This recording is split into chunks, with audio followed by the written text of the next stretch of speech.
नमस्कार दोस्तों, मैं हाँ लक्की सरोज ते तुसीं जुड़ चुके हो KRT न्यूज़ ਦੇ ਨਾਲ। ਅੱਜ ਸਾਵਣ ਮਹੀਨੇ ਦਾ ਜਿਹੜਾ ਦੂਜਾ ਸੋਮਵਾਰ ਹੈ ਔਰ ਅਸੀਂ ਤੁਹਾਨੂੰ ਲੈ ਕੇ ਆਏ ਹਾਂ ਮੁਕਤੇਸ਼ਵਰ धाम, जो कि ਮੁਕਤੀ ਧਾਮ ਦੇ ਨਾਂ ਤੋਂ ਵੀ ਜਾਣਿਆ ਜਾਂਦਾ ਔਰ ਛੋਟੇ ਹਰਿਦੁਆਰ ਦੇ ਨਾਂ ਦੇ ਨਾਲ ਵੀ ਜਾਣਿਆ ਜਾਂਦਾ ਹੈ। ਤੁਹਾਨੂੰ ਦੱਸ ਦਈਏ ਕਿ ਇਹ ਮੰਦਿਰ ਜਿਹੜਾ ਪ੍ਰਾਚੀਨ ਮੰਦਿਰ ਹੈ ਔਰ 5500 ਸਾਲ ਪੁਰਾਣਾ ਮੰਦਿਰ ਜਿਹੜਾ ਹੈ। ਦੱਸਿਆ ਜਾਂਦਾ ਕਿ ਪਾਂਡਵ ਜਿਹੜੇ ਨੇ ਆਪਣੇ ਬਨਵਾਸ ਦੇ ਦੌਰਾਨ ਇੱਥੇ ਆਏ ਸੀਗੇ ਤੇ ਉਹਦੇ ਦੁਆਰਾ ਜਿਹੜੀ 5 ਗੁਫਾਵਾਂ ਦਾ ਇੱਥੇ ਨਿਰਮਾਣ ਕੀਤਾ ਗਿਆ ਸੀਗਾ ਔਰ ਇੱਥੇ द्रौपदी ਦੀ ਜਿਹੜੀ ਹੈ ਰਸੋਈ ਵੀ ਦਿਖਾਈ ਜਾਂਦੀ ਹੈ ਔਰ ਇੱਥੇ ਲਗਾਤਾਰ ਜਿਹੜੇ ਇੱਕ ਧੂਣੀ ਵੀ ਜਿਹੜੀ ਲਗਾਤਾਰ ਚੱਲਦੀ ਹੈ ਔਰ ਕਾਫੀ ਜਿਹੜੇ ਸ਼ਰਧਾਲੂਆਂ ਦੀ ਮਾਨਤਾ ਇਸ ਮੰਦਿਰ ਨਾਲ ਜੁੜੀ ਹੋਈ ਹੈ। ਤੁਹਾਨੂੰ ਦੱਸ ਦਈਏ ਕਿ ਇਸ ਮੰਦਿਰ ਨੂੰ ਜਿਹੜਾ ਮੰਦਿਰ ਪਿਛਲੇ ਖਤਰੇ ਦੇ ਵਿੱਚ ਆ ਗਿਆ ਸੀਗਾ, ਕਿਉਂਕਿ ਵਿਰਾਜ ਦਾ ਜਿਹੜਾ ਕੰਮ ਲੱਗਿਆ ਹੋਇਆ ਸੀਗਾ ਤੇ ਮੰਦਿਰ ਨੂੰ ਜਿਹੜਾ ਡੁੱਬਣ ਦੀ ਗੱਲ ਚੱਲੀ ਸੀਗੀ ਤੇ ਮੰਦਿਰ ਕਮੇਟੀ ਵੱਲੋਂ ਜਿਹੜਾ ਆ ਸੰਘਰਸ਼ ਕਰਕੇ ਇਸ ਮੰਦਿਰ ਨੂੰ ਬਚਾਉਣ ਦੀ ਪੂਰੇ ਪ੍ਰਯਾਸ ਕੀਤੇ ਗਏ ਨੇ ਤੇ ਉਹ ਜਿਹੜਾ ਕੰਮ ਦੀਵਾਰ ਲਗਾਉਣ ਦਾ ਤੇ ਚੱਲ ਰਿਹਾ ਹੈ। ਤੁਹਾਨੂੰ ਆਓ ਲੈ ਕੇ ਚੱਲਦੇ ਹਾਂ ਮੰਦਿਰ ਦੇ ਅੰਦਰ ਔਰ ਦਿਖਾਉਂਦੇ ਹਾਂ ਅੰਦਰ ਦੀਆਂ ਪ੍ਰਾਕ੍ਰਿਤਿਕ ਗੁਫਾਵਾਂ ਔਰ ਇੱਥੋਂ ਦੇ ਲੋਕਾਂ ਨਾਲ ਗੱਲਬਾਤ ਕਰਵਾਉਂਦੇ ਹਾਂ ਔਰ ਇੱਥੋਂ ਦੇ ਪੰਡਤਾਂ ਨਾਲ ਵੀ ਗੱਲ ਕਰਾਉਂਦੇ ਹਾਂ ਕਿ ਮੰਦਿਰ ਦੀ ਕੀ ਮਹੱਤਤਾ ਹੈ।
नहीं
मेरा नाम पंडित हरिकृष्ण शास्त्री है। मैं मुक्तेश्वर धाम का पुजारी हूँ। मैं पहले तो जहाँ का इतिहास बता देता हूँ, उसके बाद श्रावण महीने के लिए भी बोल दूँगा। आज से 5,500 साल पहले द्वापर युग में पांडवों को जब वनवास हो गया था 12 साल का, तो पूरे हिंदुस्तान का भ्रमण करते हुए 12वें वर्ष के लास्ट में जहाँ पहुँचे थे, 6 महीने जहाँ रहे, जब तप किया, 5 गुफाओं का निर्माण किया।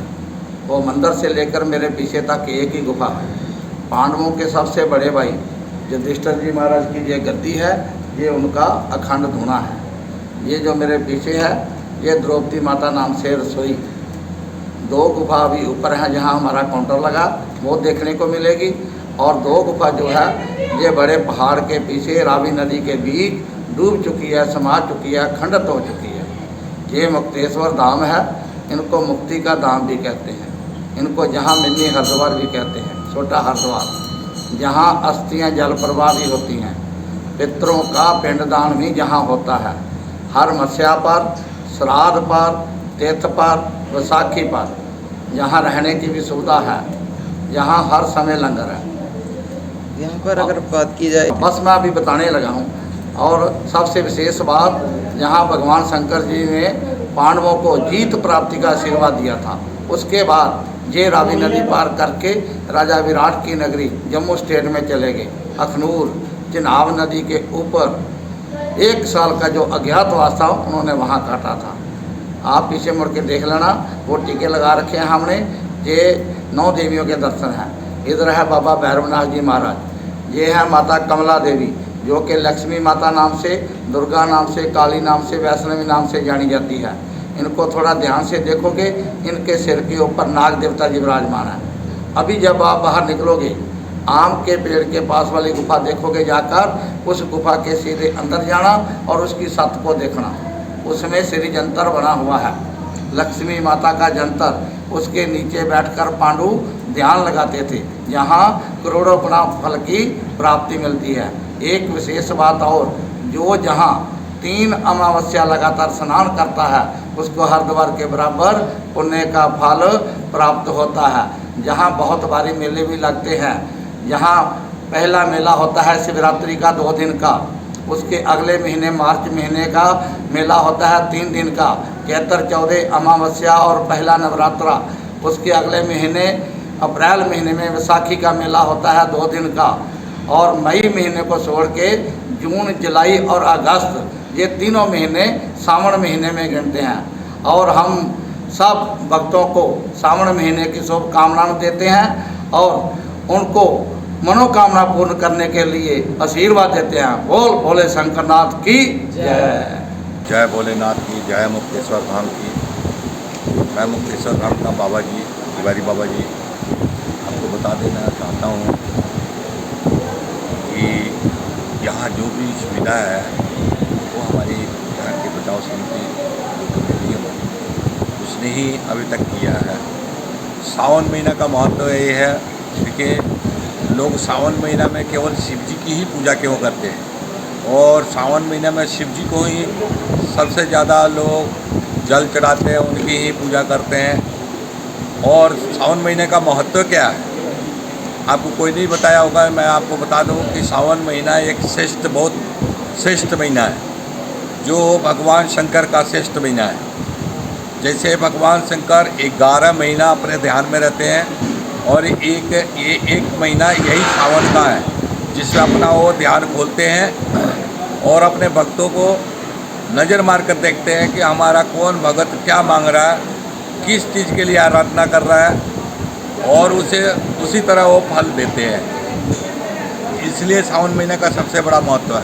सावन महीना में अगर किसी के घर औलाद नहीं है, वो इच्छा लेकर अगर भगवान शंकर की पूजा कर रहा है, किसी की नौकरी नहीं है उसको लेकर पूजा कर रहा है, किसी का कारोबार सही नहीं है उसके लेकर कर रहा है, किसी का मकान नहीं बना है उसके लेकर कर रहा है, मतलब किसी को शैतान प्राप्ति नहीं है उसके लिए कर रहा है।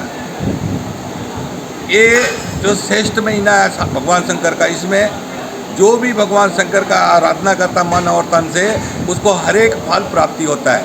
क्योंकि ये सावन महीना भगवान शंकर का है।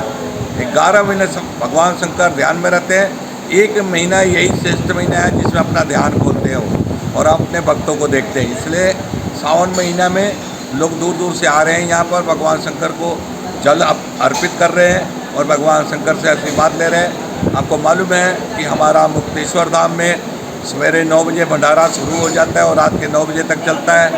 चाय का भी सुविधा है और थोड़ा बहुत हम अभी फलाहार का भी सुविधा कर रहे हैं। जैसे कल सोमवार है, हम फलाहार का भी सुविधा करेंगे।